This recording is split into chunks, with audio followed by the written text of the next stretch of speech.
ఓం నమో వెంకటేశాయ. జాతకం అనేటువంటిది ఒక మనిషికి సంబంధించినటువంటి జాతకాన్ని తలరాతని బ్రహ్మ రాస్తాడు.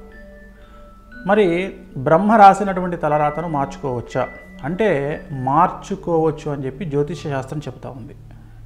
ఎలాగైతే మనం రాసుకున్నటువంటి రాజ్యాంగాన్ని తిరిగి రాసుకుంటామో అలాగే బ్రహ్మ రాసినటువంటి జాతకాన్ని తలరాతని తిరిగి బ్రహ్మ ద్వారానే మార్పించుకునేటువంటి అవకాశం, తిరిగి రాసుకునేటువంటి అవకాశం జ్యోతిష శాస్త్రం కల్పిస్తూ ఉంది.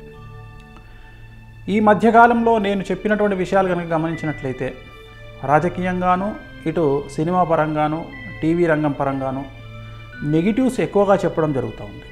చాలామంది విమర్శిస్తూ ఉన్నారు, ఎందుకు వేణుస్వామి నెగిటివ్గా ఎక్కువగా చెప్తూ ఉన్నారు.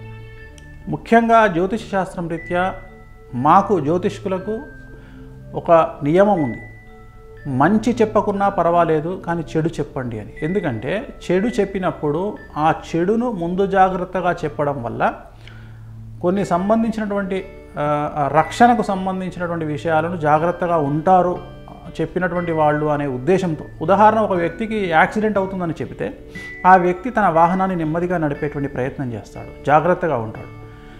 అంతేగాని దీంట్లో భయపెట్టడం అనేటువంటిది లేదు.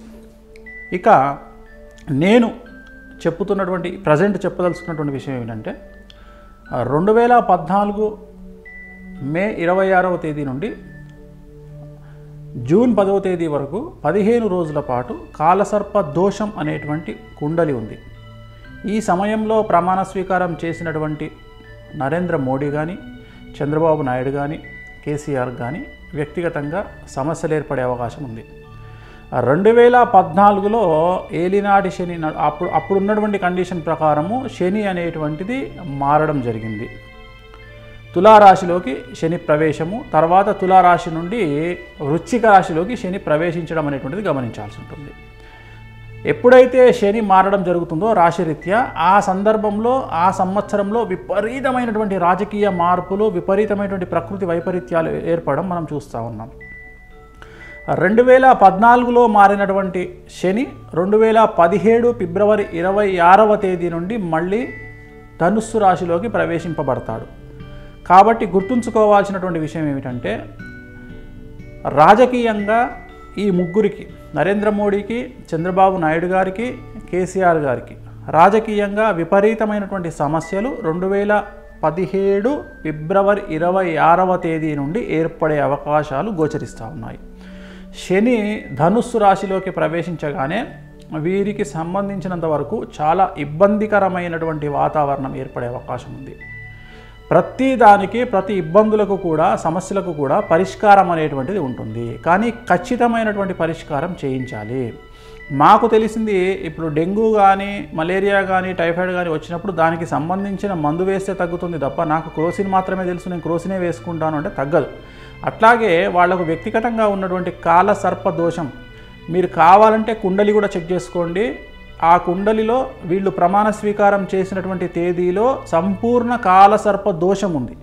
కాబట్టి 2.5 సంవత్సరాల పాటు వీళ్ళ జీవితం చాలా హ్యాపీగా గడుస్తుంది. ఇక్కడ కూడా అదే జరుగుతూ ఉంది. 2014 నుండి 2017 ఫిబ్రవరి వరకు వీళ్ళకు ఎటువంటి సమస్యలు లేకుండా వీళ్ళ రాజకీయ భవిష్యత్ అంతా చాలా బాగా నడిచింది.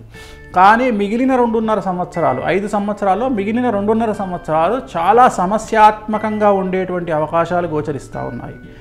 ఎవరూ కూడా ఊహించినటువంటి మార్పులు కుటుంబ పరంగా కానీ, రాజకీయంగా కానీ, మంత్రి పదవుల రీత్యా కానీ చాలా సమస్యలు ఉండేటువంటి అవకాశాలు గోచరిస్తూ ఉన్నాయి.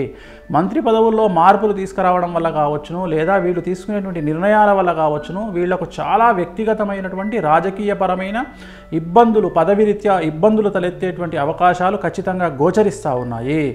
అలాగే ఆరోగ్య భంగాలు లేదా పదవీ భంగాలు అనేటువంటివి గోచరిస్తూ ఉన్నాయి. ఏలినాటి శని ప్రభావం అంటే వీళ్లకు ఏలినాటి శని ఉన్నది అని కాదు నేను చెప్పబోయేది. శని మారుతున్నప్పుడు ఈ రాశులకు సంబంధించినంత వరకు సమస్యలు ఏర్పడతాయి. వృశ్చిక రాశి నుండి ధనుస్సు రాశిలోకి శని ఎప్పుడైతే ప్రవేశిస్తాడో ఆటోమేటిక్గా వీళ్ళ జాతకంలో నరేంద్ర మోడీ గారు, కేసీఆర్ గారు, చంద్రబాబు నాయుడు గారు ఈ ముగ్గురి జాతకంలో విశేషమైనటువంటి మార్పులు కనిపిస్తూ ఉన్నాయి. కాబట్టి 2017 సంవత్సరం భారతదేశానికి సంబంధించి, 2 తెలుగు రాష్ట్రాలకు సంబంధించి, అలాగే నేను చెప్పినట్టు తమిళనాడు రాష్ట్రానికి సంబంధించి చాలా తీవ్రమైనటువంటి రాజకీయ మార్పులను మనము చూడబోతా ఉన్నాము.